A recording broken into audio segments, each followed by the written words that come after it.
السلام علیکم پاکستان میں ملک اسلام نعمان نہایت اہم پیش رفت اور بری خبروں کے ساتھ. بری خبریں یہ اس دفعہ میں سیاست پہ بات کرنے نہیں جا رہا، تو جو لوگ سیاسی خبر نامہ سوچ کر یہ ویڈیو دیکھ رہے ہیں وہ اگنور کر دیں. یہ خبر اس وقت اس ملک پاکستان کے حالات پر ہے، حالات حاضرہ پر ہے، جو ہم شاید پچھلے کچھ دنوں سے ٹوٹلی اگنور کر چکے ہیں.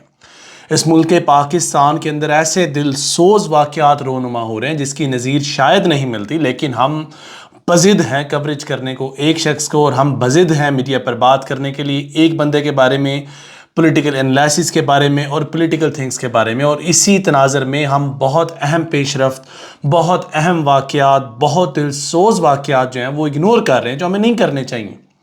ہماری تمام تر توجہات کا مرکوز جو بنی ہوئی ہے وہ سیاست ہے، اور اس ملک پاکستان کے اندر جو ڈومیسٹک لیول پر ایشو ہو رہے ہیں وہ تو کوئی ڈسکس کرنے پر تیار ہی نہیں.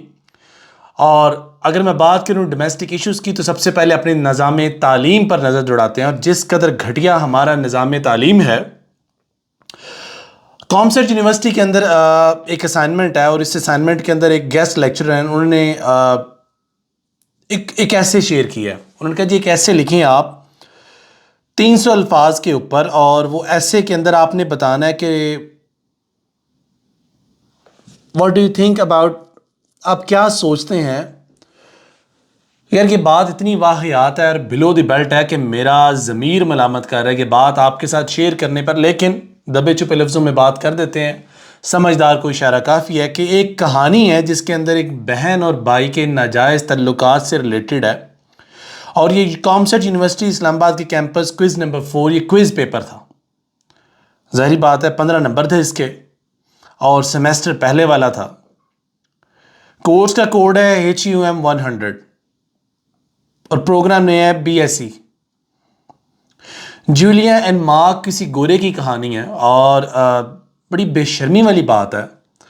اس کہانی کا جو متن ہے وہ کچھ اس طرح سے کہ یار مجھے بتاتے ہوئے شرم آ رہی ہے، لیکن سٹوری شارٹ، ناجائز تعلقات بہن بھائیوں کے، اس کے بارے میں آپ کیا سوچتے ہیں، کوئی اگزامپل دیجئے یا کوئی اپنی بات کیجئے. یہ اس کا لب لباب ہے. تو ڈوب کے مر جانا چاہیے اس نظام تعلیم کے بنانے والوں کو، اور ڈوب کر مر جانے ہر جس شخص کو جو اس نظام تعلیم کو سپورٹ کر رہا ہے. دیکھیں اسلامی جمہوریہ پاکستان کے اندر کامسرج یونیورسٹی ایک اچھی بھلی جانی مانی یونیورسٹی ہے جس کی نظیر نہیں ملتی. اس کا ایک نام، اس کا شمار ایک کریڈیبل یونیورسٹیز میں ہوتا ہے، وہاں کے معاملات ایسے. لیکن اس ٹیچر کے ساتھ جو بعد میں ہوا اسے سیک کر دیا گیا یا ڈی نوٹیفائڈ کر دیا گیا یا بلیک لسٹ کر دیا گیا، اس سے یہ مسئلہ حل نہیں ہونے والا. مسئلہ حل کس بات سے ہوگا؟ بات اصل میں یہ ہے کہ یہ جناب حالات اس نہج پر آئے کیوں ہیں. وہی دوسری جانب یہ تو ہمارا ہو گیا دنیاوی نظام. اب دینی نظام کی بھی بات کرتے ہیں. خانے وال کے اندر ایک شخص ہیں، اللہ انہیں جہنم واصل کرے.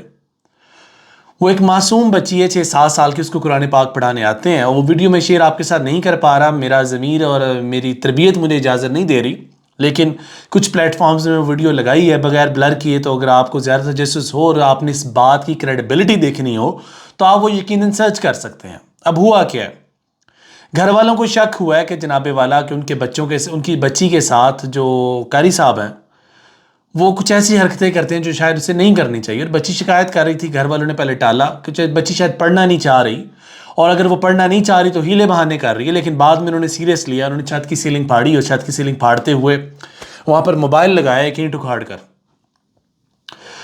قاری صاحب آئے، قاری صاحب نے نازیبا ایسی حرکتیں کیں جو میں آپ کے ساتھ اس سکرین پر شیئر نہیں کر پا رہا.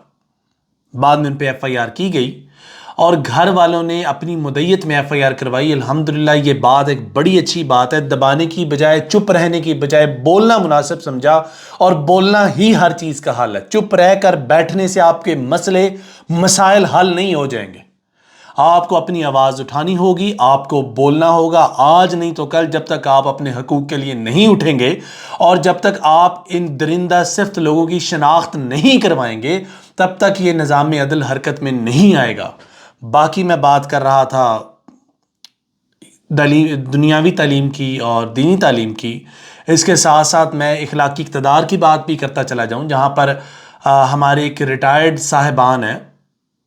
ان ریٹائرڈ صاحبان کا ایک تیندوا جو ہے نا، وہ ان کے ڈیفنس والے گھر سے نکل کے اس نے 2-4 لوگوں کو زخمی کیا. ایک غریب آدمی کی جان کے سرے بھی چڑھ گئے. ایک آدمی اپنی جان سے ہاتھ دھو بیٹھا ہے. اور جس شخص نے اپنی جان سے ہاتھ دھوئے ہیں وہ شخص کا پرسان حال کون ہوگا یہ آنے والا وقت بتائے گا. اس کو ڈرایا جائے گا، دھمکایا جائے گا یا چپ کرا دیا جائے گا، کچھ پیسے دیے جائیں گے. غریب آدمی ہے وہ، ان کو تو کفن دفن کے لیے بھی پیسے مل جائیں وہ اس پہ بھی خوش ہو جاتے ہیں. ظاہری بات ہے غربت نے جس گھر میں ڈیرے ڈالے ہوں اس کی جو نظیر ہے وہ گھر ہی دے سکتا ہے. اس کی مثال اور اس کے جو ایکسپلینیشنز ہیں اور اس کی جو فیلنگز ہیں وہ شخص ہی جانتا ہے. میرے جیسا اور آپ جیسا شخص جس کو 2 وقت کھانا ملتا ہو، تمام آسائشیں میسر ہوں، ہاتھ میں موبائل فون ہو جس پہ آپ یہ ویڈیو سکرول کر کے دیکھ رہے ہیں، اس کو شاید غربت کا اندازہ نہیں ہوگا، یا اس نے وہ افلاس اور مفلسی کا دور نہیں دیکھا ہوگا جو شاید وہ شخص دیکھ رہا ہے جس کے گھر میں جنازہ پڑا ہوا ہے. اور جنازے کو آنے والے جو مہمان ہیں، جو ایک تو سب سے گندہ عمل اس ملک پاکستان میں یہ کہ ایک تو آپ کا مر جائے کوئی، آپ اس کے کفن دفن کا بھی بندوبست کریں اور اس کے بعد آنے والے 100-200 مہمانوں کے کھانے کی توازو کا بھی بندوبست کریں، اور وہ مرنے والا آپ سب کو مقروض کر کے مر جاتا.